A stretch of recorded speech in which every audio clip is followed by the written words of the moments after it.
Okay, hey there. I think we are live. Hello, it's Sam.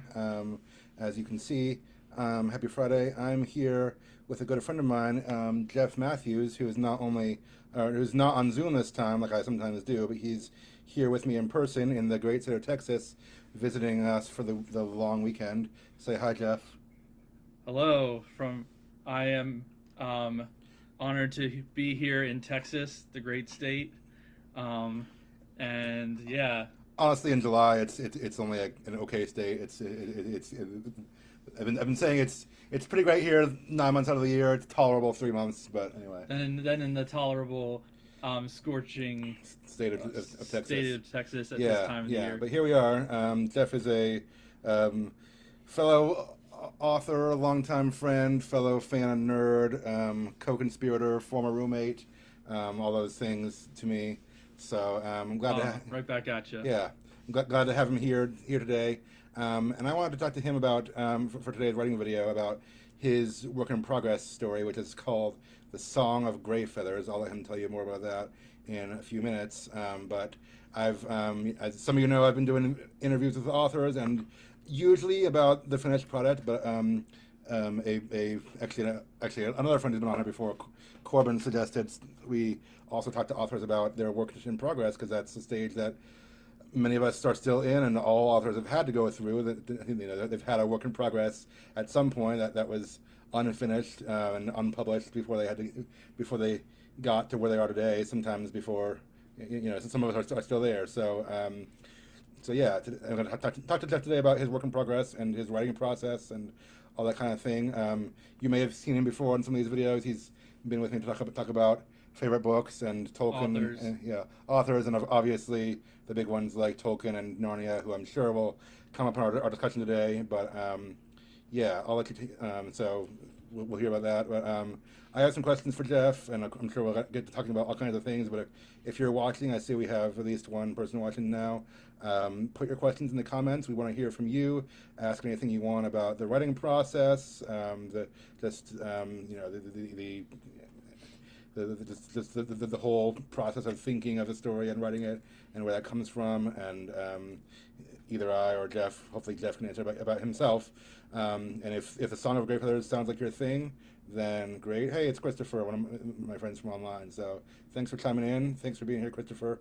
But yeah, Jeff, take it away. Why don't you tell us, I guess, a 5 minute or less synopsis of just an overview of the Song of Grayfeathers, what's it about, who's the audience, all kinds of things like that, and pitch it to us.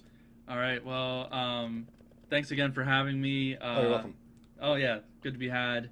I'll try to keep the bird puns to a minimum, but this story is for the birds. Wah, Um, wah. so Ben, basically, that was a very foul pun. oh no. Um, Wah, wah. yeah, I get I need to actually find the sad trumpet sound online. or the sad trombone. Yeah, yeah, Yeah, or whatever it is. because there might be a lot of that, and if you're reading this book, it might you might need that to go along with, especially if they ever make an audio book of my pitch, Okay. my idea. But yeah, it's still in draft mode. Basically, it's um, animal fable genre, like sort of in the vein of Redwall or Watership Down. Okay, Um, I was gonna ask you about those if I didn't get to them. yeah, but it's about birds mainly. There's other animals too, because in the animal kingdom, it's not like all birds just hang out and avoid the other animals. But it's about the protagonist is a young bird who is a wild predatory bird, and I will reveal his true species in this session today because it's not Oh, a secret in today's you will. in today's. Okay, Yeah, I mean, I know you revealed it in the book. in the book. I don't know if for readers at home if you want to keep it secret. Keep it safe. For people who might want. Well, yeah. Nice for people who might read the book later. Yeah, that might be a good idea. You can reveal it if you want to. I'll Okay. leave that your call. It's not a penguin. It's not a penguin, as one of my friends hearing some of the drafts what one of the friends is particularly was advocating for when she was reading the drafts. But anyway, yeah, I'll stay tuned though towards the end because I might reveal it. Okay, okay. That that's part of what I'm still deciding in these drafts, if it's going to be upfront what is true species is, or if it's going to be kind of like you have an idea at the beginning, but it's fully revealed later. But you did say either way, he's a large bird. Of predatory But nature. He's been raised by like what chickens, among so chickens. It's like a modern retelling of the Ugly Duckling, but also it's also like an adventure story as well, and almost like a origin story for a powerful bird who becomes a hero in his land and his adventures and finding his bird family and just finding out who he is. And so it's kind of a journey story, and as well as a coming to age story for this protagonist named Gray Down.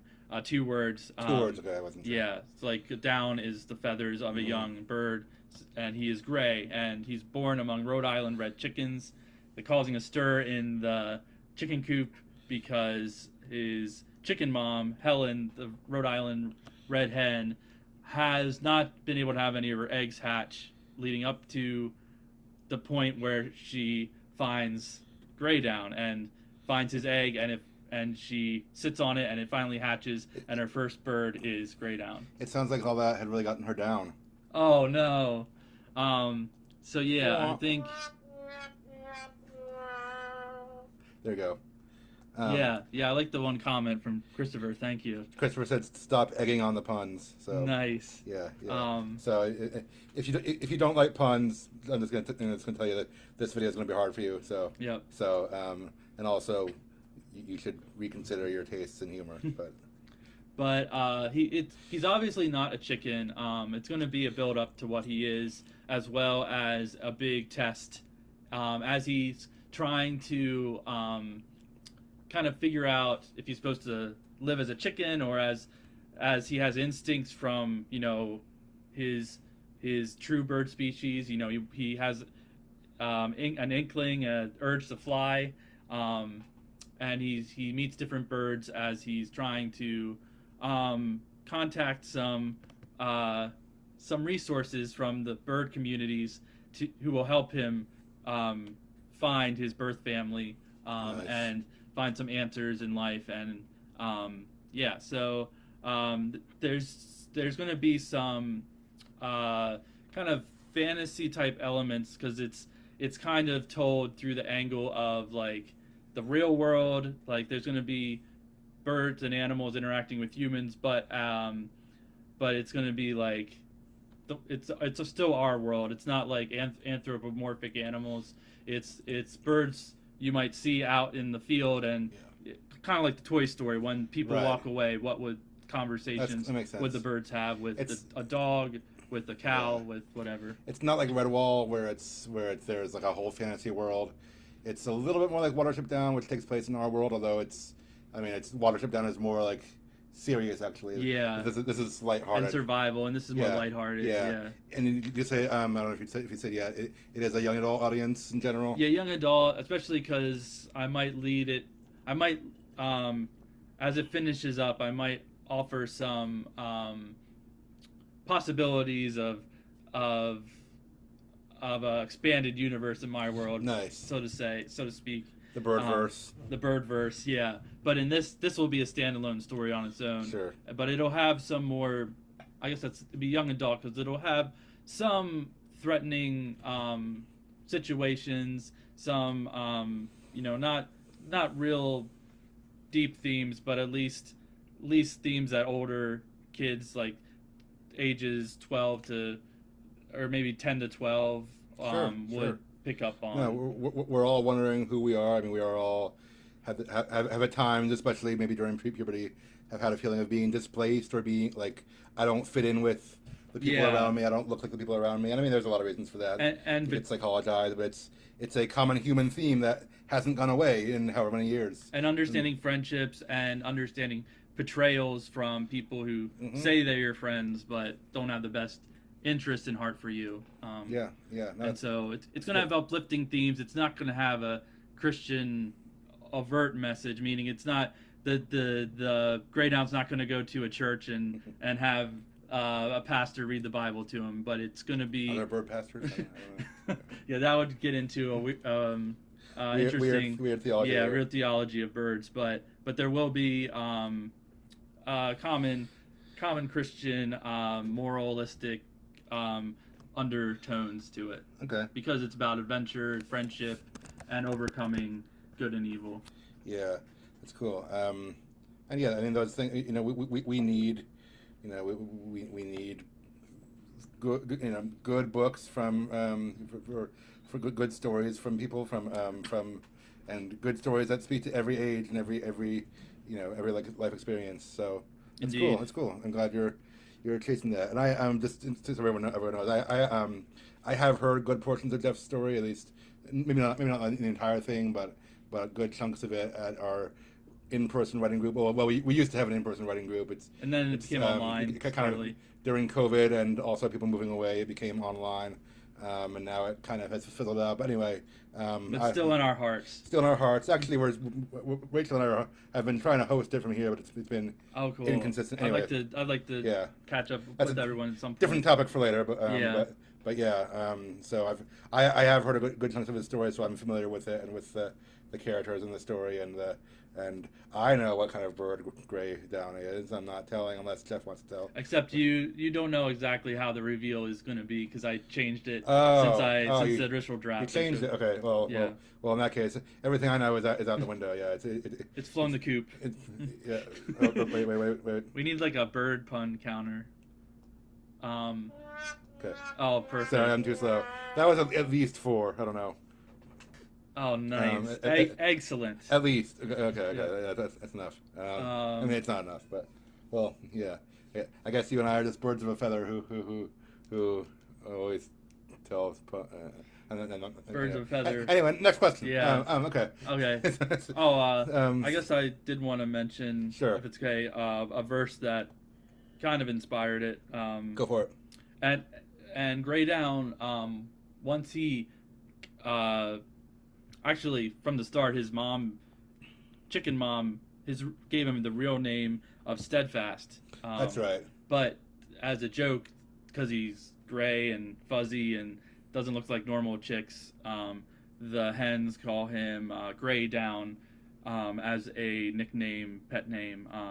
And most of the chickens still like him, but he's a bit of a klutz around the chicken coop. Same. And just he's a bit feather-brained. Fair point. Yep.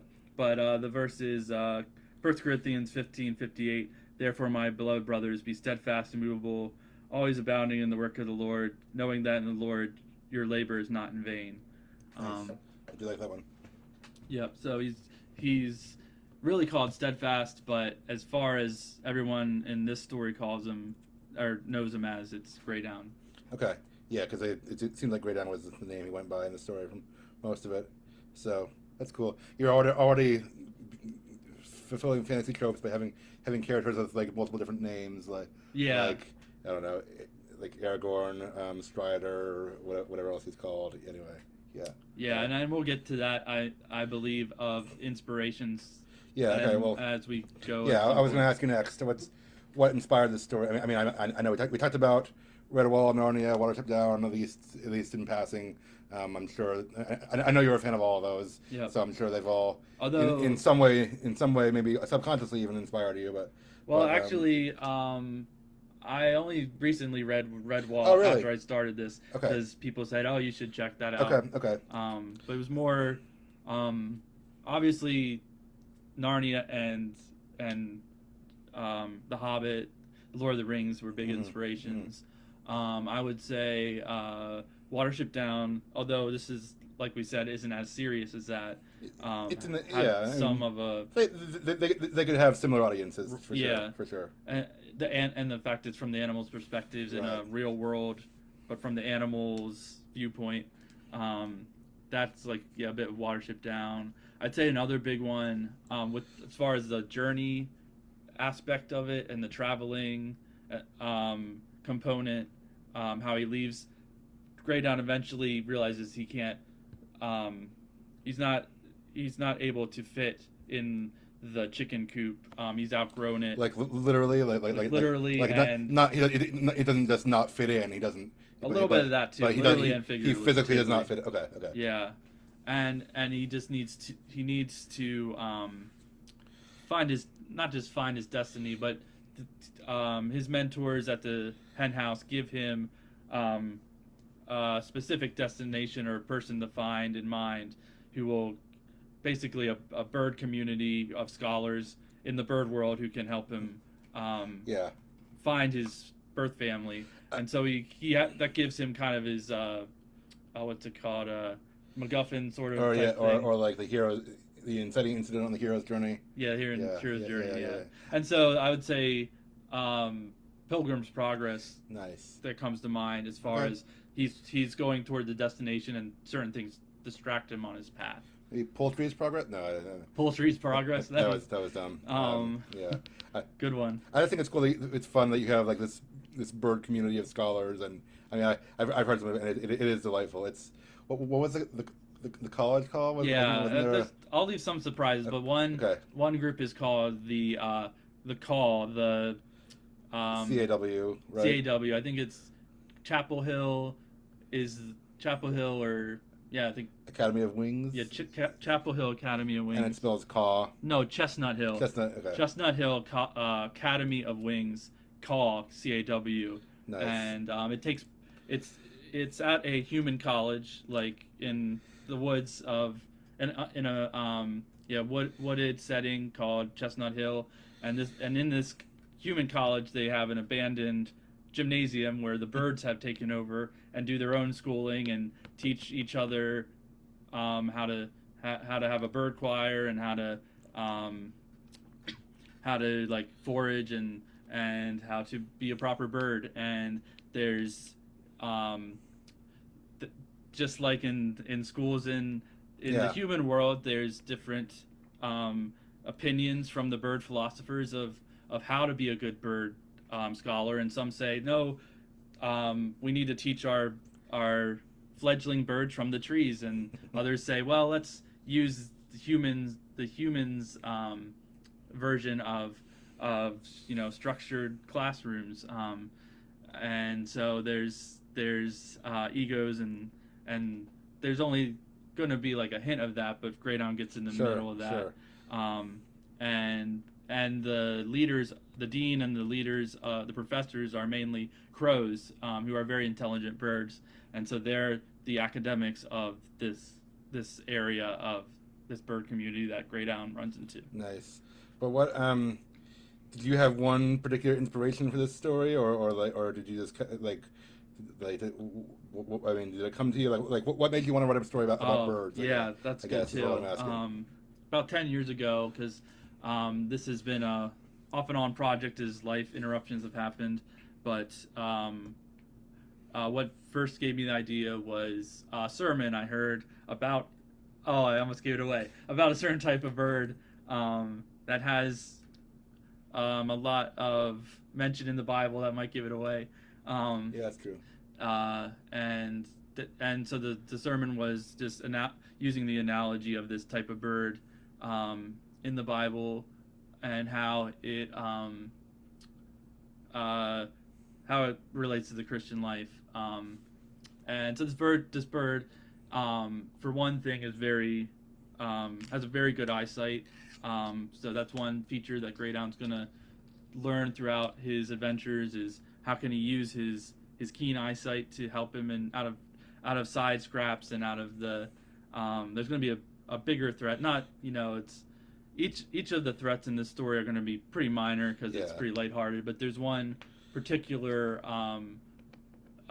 threat or test that is going to be basically the climax. After Greydown realizes who he is, then there's going to be some type of test after that will be the climax and finish up the story. If anyone hears these descriptions like good eyesight and stuff, and guesses it based on death descriptions, you win a free copy or I don't know. Although I'm still in the first draft stage. So but hang on, if you're patient and keep in touch with me and Sam, then perhaps someday. Actually, did you see the comment? Oh yeah.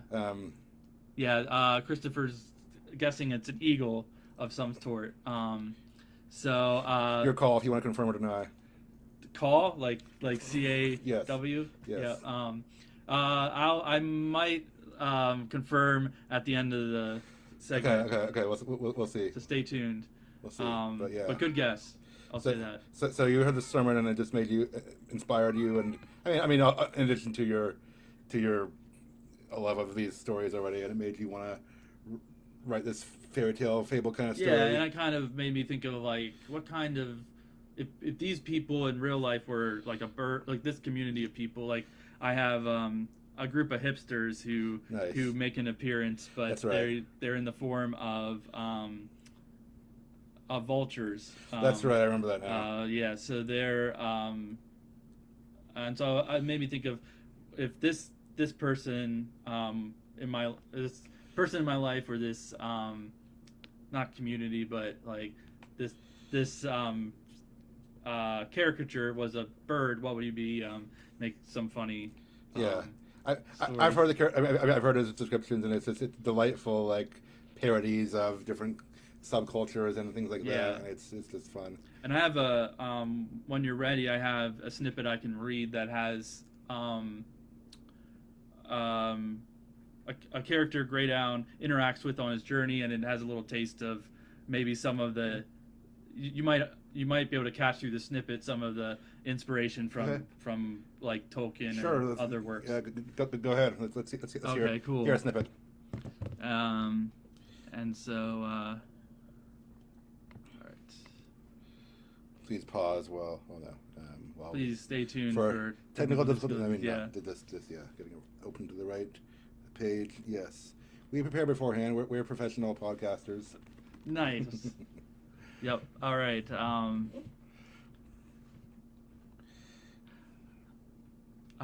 right. I'm ready. Yes, siree. She sung. After our last chat, I know you're up to the task. But is it true you cannot fly? Greydown filled his beak with a claw full of cherries. Nah, I haven't tried for a while now, he said, gulping. Gee, that's too bad, said Sapphire the barn swallow. It really is quite neat. You'll have to follow behind us on foot, I'm afraid, then. We will mark our path with notches in the trees wherever we can. At night we can meet up when we stop to roost, and there we can go over the plan for the next day. Stick to the path we set for you and don't wander. Then you'll find your Florida sure enough. I sure hope so, said Greydown after a deep breath. Well, the sky is calling me, Sapphire said with a tweet. We'll rendezvous tonight at the Early Bird Diner. There's a sign with a blue bird just my size. Perhaps you can answer one more thing, Sapphire. Your kindred, the swallows, do they ever grow to be as large as me? Sapphire broke into several guffaws and nearly lost her footing on her wobbly branch.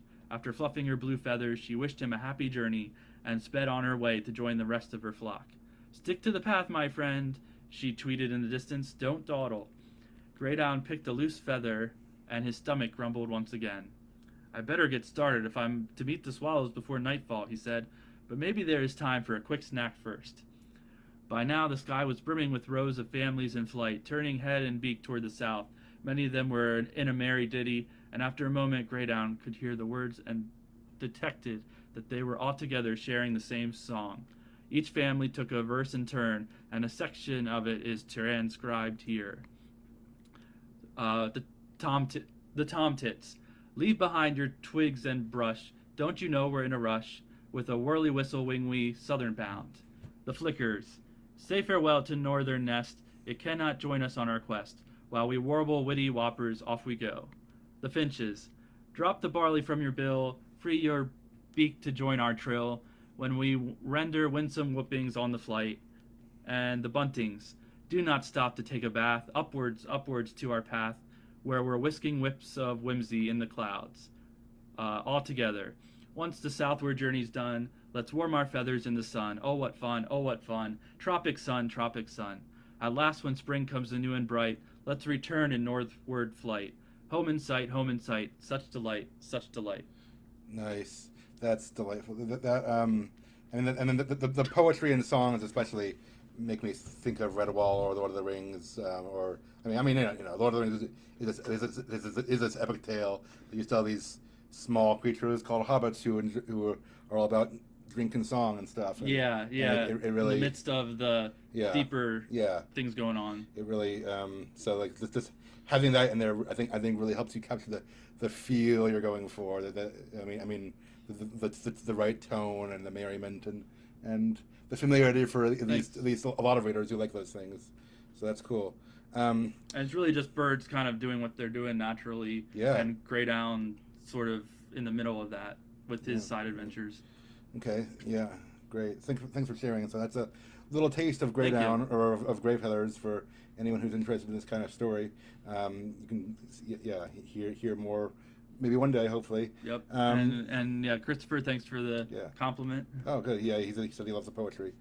What I want to ask you, what is your writing process like? Like, how do you like plan it out beforehand? Do you like know where your story is going? Do you draft a chapter and then just keep going, or anything you can tell us about that? Yeah.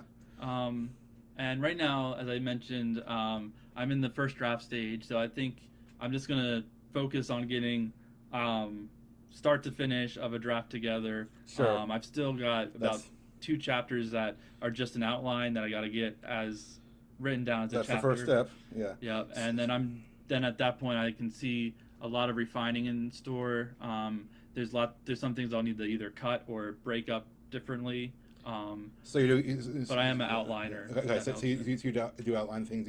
You plan in advance, generally speaking. Yeah, I'll at least a rough skeleton, and then as I go down my outline, if a certain character, I start to see him going in a different direction, I'll adapt. Yeah. But at least I'm more of a planner than a pantser. Okay, so you don't really just wing it. Oh, womp womp. I was saving that one for a while. That's a good one. Thanks. Yeah, so it's usually I'll get inspiration when I'm not even thinking about it. Like I'll be taking a shower or doing a drive, and it's just like, oh, this should happen. For example, the final test where Greydown faces a mighty foe, the way he gets out of it, I was not quite sure how that would work, and just the other day it dawned on me, this is exactly how Greydown would defeat this final test. It's hard to really, at least for me, it's hard to quantify where inspiration comes from, because it comes when you're not looking for it. But I mean, if you have any tips you can offer, great. But like you said, it often comes when you're thinking about other things, doing other things. Yeah, but that being said, don't just expect it to, you still have I still spend time regularly plotting and redrafting and so there's still work to be done. And you might even have to take a shower. So exactly. There's that. So and pacing yourself. Yeah, and pacing around the room. No, that's true too. But no, that's cool. So yeah, go ahead. One thing too is I tend to be more of an overwriter. In my meetings with my writing groups, that's been a thing. But most likely as I finish this draft, I'll have to go back and take things out more so than adding things. Do you know how long it is right now? How many words or pages? You can check in just a moment. Yeah. Yeah, I'll check that. Okay. It's a lot, though. Okay. Well, I go by pages. A lot for a children's book? Okay, yeah. Yeah, for a children's book, or young adult book. Yeah, for young adult. So, chapter 5 alone is 28 pages of Word. Oh, wow. Some of that's notes. I didn't know it was that long. How many words are you going to do word count? Because that's sometimes how we measure it. looks like 11,000 words, just Okay. chapter 5 alone. How many chapters do you have? I'm gonna have about eight chapters. So you've written 6 so far. Yeah.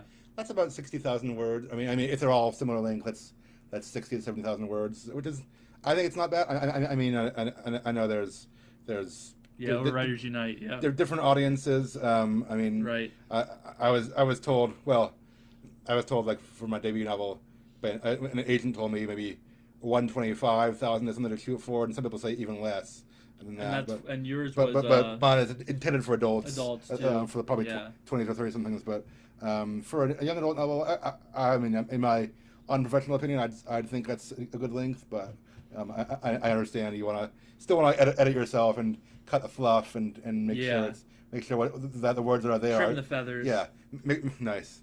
Make sure the words that are there are good words and not just like over explaining or overwriting. And that there's a lot of delightful characters that I enjoy, but some of them aren't necessarily essential. Sure.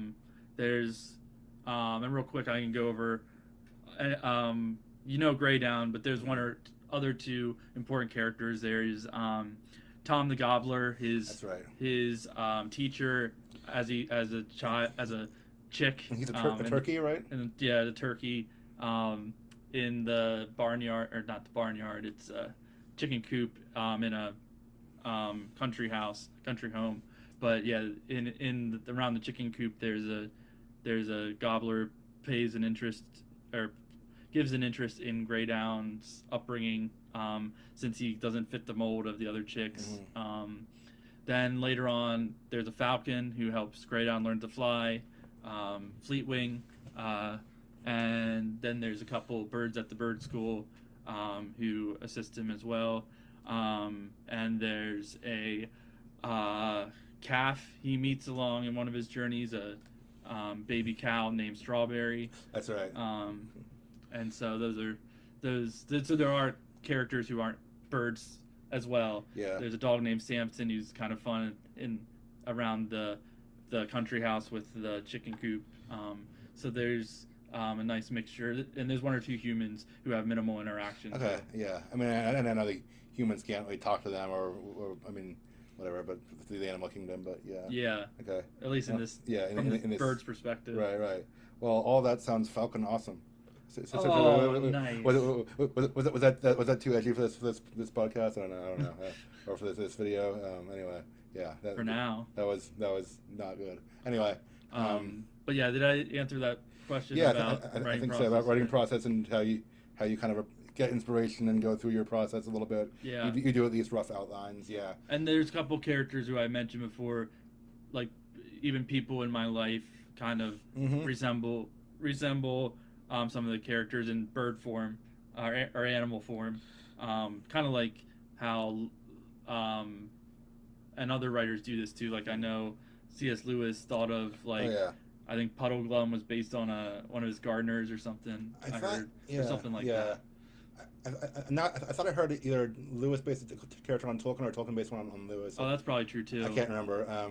I think it was Treebeard. Treebeard was Lewis, maybe. I feel like I heard that, but I can't remember for sure now. But that sounds familiar to me. Anyway, but yeah, it was a sharpened talon, not edgy. Thanks, Christopher. Good one. So am I in your story? No, you don't have to answer that, but. Not yet. Okay.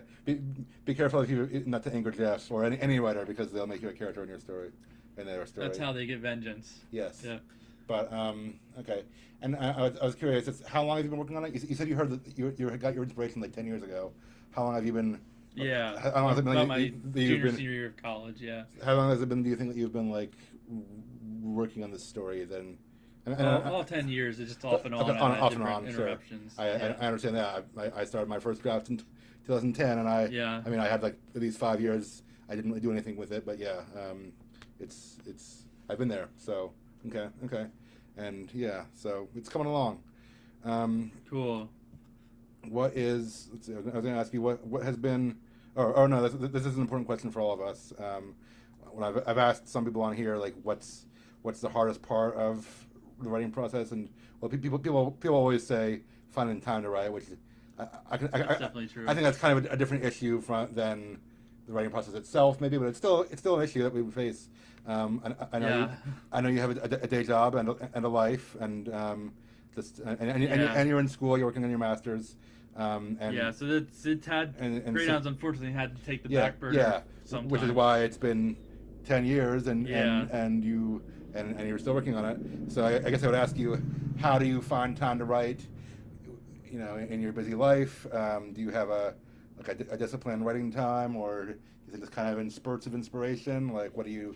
No, what's your I approach? have to really, right now, and this is, I guess goes into just what I've been learning in my life in general, being in a busy season, is I just have to be intentional about,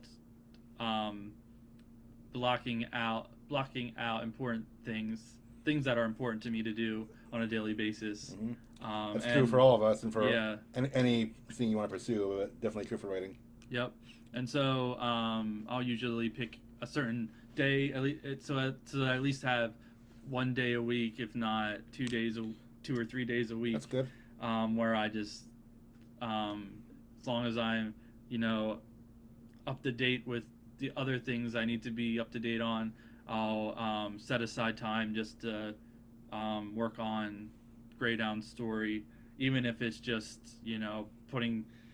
And I've heard this advice from writers is sometimes you just have to pick a time to write, and it doesn't have to be perfect. Just write what you can. Yep. I mean, first drafts are never perfect anyway. Yeah. I mean, people have talked about crappy first drafts, except using a different word than crappy. But Yep. Yeah, that's. I mean, from my unprofessional opinion, at this point, I would say your first priority is just to finish the draft. Yeah. And then you want to go back and edit and see what next steps you need to take. But Yep. But yeah, at this stage, you're just playing in your world. You're telling the story. You want to finish it. Yeah, and so I'm setting a. So I would just say setting measurable goals, even if it's like just write or think or plot for an hour this day. Yeah, that's good. Yeah, that's been it's good. It's helpful. Be intentional. Be specific. Measurable goals Yes. are helpful. Okay. What's been the most challenging part of this writing process for you, or I guess of the whole? I mean, whether it's time, whether it's inspiration, or the actual writing. What's one of the most challenging things that's been for you? Do you think? I think just I kind of have to, and this is the feed from understanding my own tendencies and from good feedback from friends and fellow writers is I can get this. I can be my own stumbling block because I get distracted and get off on a and this might be an overwriting thing again, is I'll get sidetracked on a thing that's not essential to the story. Like I was gonna ask, you mean like getting distracted from the work of writing, or getting distracted while you're in writing and like going on a side quest or something? Yeah, the second part. Okay. Yeah, because that's been making the story kind of drag on and lose its focus. I'm very guilty of that too. That's why my first draft was almost 200,000 words, and I'm still working on cutting it down because I'm like, I want to tell this character's backstory and this character's backstory. Yep. And I want to explore for example, we talked about the bird school. I kind of wanted to explore that more, have Grey Down and roll in it, and as like just a little side thing of him being a student among songbirds and ravens, and that'd be fun to explore. But at the same time, he needs to keep going on his journey and reach his destination at some point. As part of this journey story? Are you a big world building person? Yeah, and that's part of it too. Yeah, that's funny. Okay, yeah. So I am not necessarily. I mean, I did a talk with Rachel a while back about world building because she's a big world builder, and I'm kind of on the opposite side. But cool. Yeah, it's yeah, Christopher, you're right. I'm glad I'm not alone. Thank you. Yeah, so it's good that your world is interesting enough that you want to play in it. And they say any side content you cut out, if it's substantial enough, it could be a sequel. That could be a sequel or a short story or whatever it is. Yeah. Later. But it might even like I said, build for expanded universe where I could use the character among Yeah. other groups of I mean, characters. if it's popular enough, I mean, Yeah. if you're going for publication one day, which I assume is your goal one day, is that right? Possibly? Yeah, but more of like self-publishing, Okay. just to have it among friends Still, and family. still, if there's an audience for it, then I mean, they'll Yeah, want more. and go from there. Yeah. Yeah. Okay. Okay. And so I think the biggest challenge is just to finish it. Yeah. That's the first challenge that all of us face, and Yeah. and I mean, I know that's not the end of the road. I mean, this is a tangent also, but some of us have talked about how being a writer and publishing and such and editing and creating a good product is a long process. Drafting is the first long step, but it's only the first step really. But yeah, but it is an important step. Nice. But, okay, yeah. What has been one of the most rewarding parts of the process for you? I think just when things click and when you like, when I finish a scene or a chapter, and I'm just like, yeah, that's exactly how it was meant to be. Nice. That's exactly what Greydown and Fleetwing would do in this situation, and it's still not perfect. Sure. But it's just that satisfaction of this as an artist looking at your work and saying this is good, kind of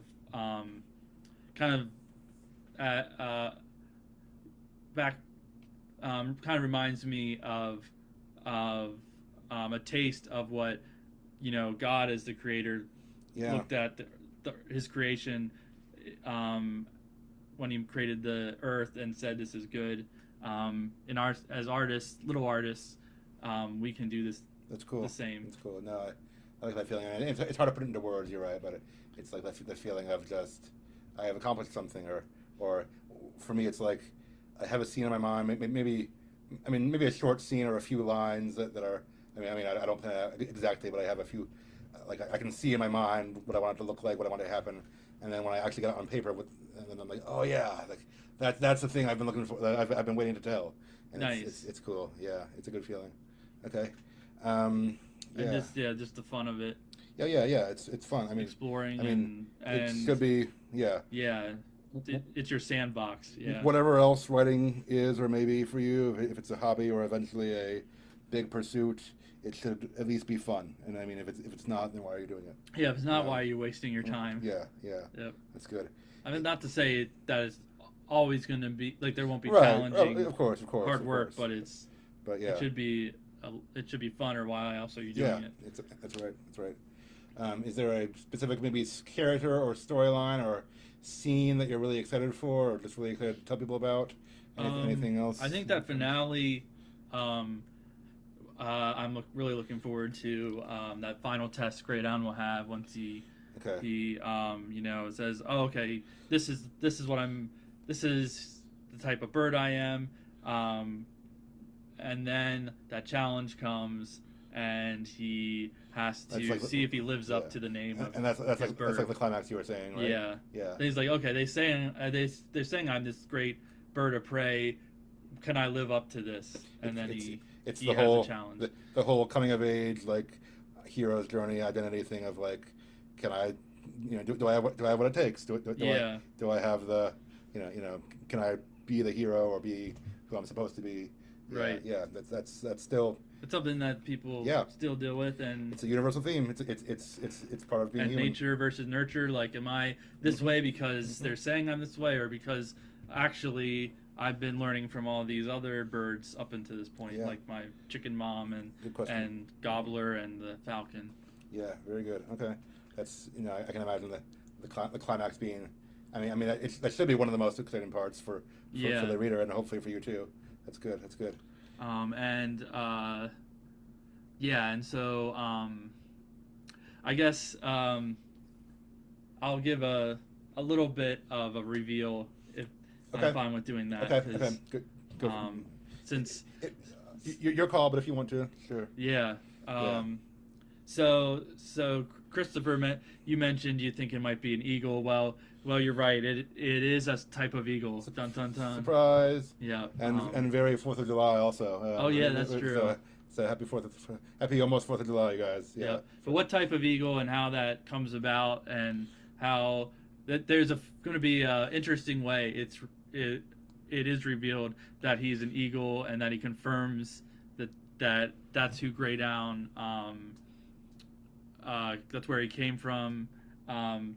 Just how how he finds it out. The big reveal that he's been an eagle all this time, raised by chickens and going on adventures with different types of animals. It'll be an interesting, and that's what I won't spoil today. Yeah, that's good. That's good. You want to keep some secrets. Yeah, exactly. Sure. Okay, cool. What have you learned from this process about either, I don't know, I mean yourself or specifically your own writing? Like any practical tips or any just insightful insights that you've learned that you can share with other aspiring writers? Just about the learning process or myself as a writer? Either. I mean, it's a broad question, but I mean, writing tips are great, or just words of advice, words of wisdom, insights that you've discovered. I think, well, C.S. Lewis said, when it comes to writing, just basically, maybe I should look that quote up exactly, but I think there was a quote where he said, think about what you want to say and say exactly that. Like, okay. Be concise, I think is what the quote was. It's all right. Something like that. Be concise is the moral we're going for. And just be clear. I guess because as a writer, C.S. Lewis was very, very clear, especially it's hard for children. Us, children, young adults. Like, you don't want to over explain things. You want it to be very, very clear to your reader and your target audience. We're reading a comment. Reading a comment. That's good. Christopher recommended A Chorus of Dragons by Jen Lyons.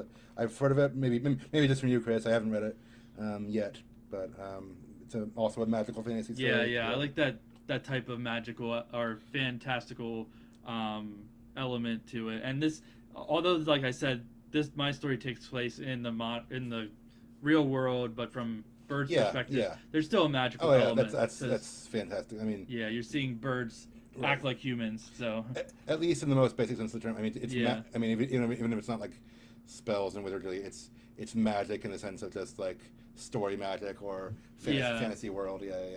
Building that. So, but as I was saying, like, I think just I'm learning as a writer to know my audience better, and so part of that's being clear and concise in what I'm writing, but it's like it's making sure my voice in this story of Greydown is I kind of like picture I almost like picture my author being a bird himself.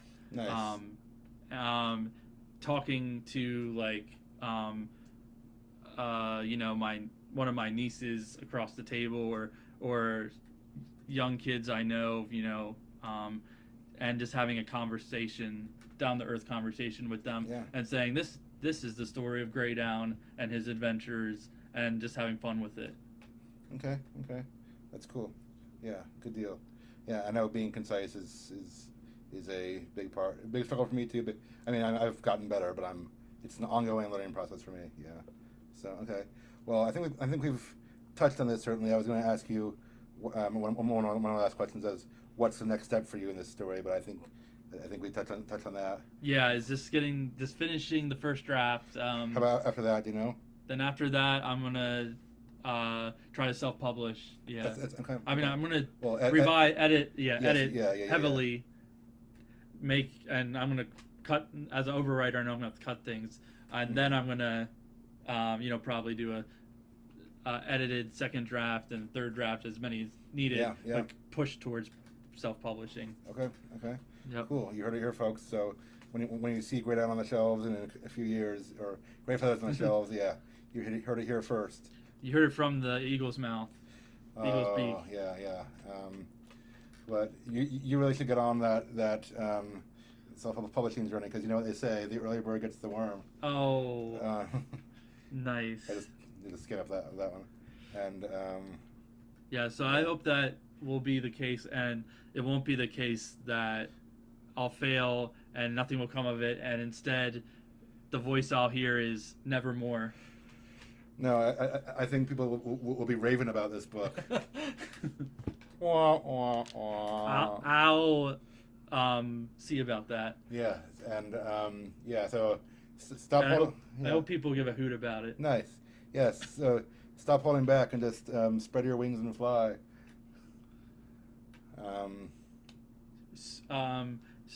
Soar.